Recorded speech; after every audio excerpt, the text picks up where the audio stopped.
दौरान हमल की एहतियाती तदाबीर कुछ यूं हैं। सब्जी और फ्रूट पहले महीने में ज्यादा लें, मगर बहुत अच्छी तरह धोकर। चाय, कॉफी, मिर्चें, घी, पान वगैरह ममनू कर दें। ज्यादा वजन उठाने से परहेज करें और झुककर करने वाले काम बंद कर दें और जोर किसी सूरत न लगाएं। सुबह एक सेब खाने की आदत डालें। नमाज की पाबंदी रखें।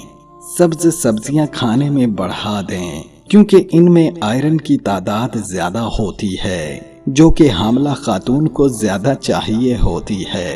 अंधेरे में चलने फिरने से एहतियात करें, ठोकर लगने से बचने के लिए। हर जुमेरात को सूरतुल मुल्क और दरूद शरीफ पढ़कर अपने पेट पर हाथ फेर दें। कैफीन का इस्तेमाल पहले 5 महीने में बिल्कुल बंद कर दें। कोला, चाय, कॉफी सब कैफीन में शामिल हैं। पाँव सूज जाने की सूरत में पाँव के नीचे तकिया रख कर बैठें और लेटें। अगर सीने में जलन महसूस हो तो आधा कप ठंडा दूध छोटे छोटे घूंट लेकर पिएं। तरबूज का मौसम हो तो दिन में 1 दफा जरूर खाएं। ज्यादा पेशाब आने की सूरत में पानी भी ज्यादा पिएं। चहलकदमी जरूरी है।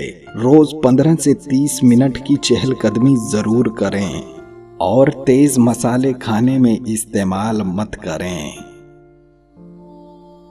अगर कभी इत्तफाक हो तो दुख से तड़पते मर्द की सुर्ख आंखों में जरूर झांकना और देखना कि दर्द में मर्द कितना अकेला होता है।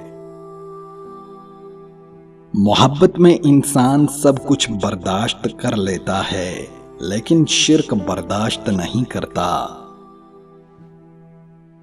साथ जीने मरने की कसम खाने वाले क्यों मजबूरी के नाम पर छोड़कर चले जाते हैं।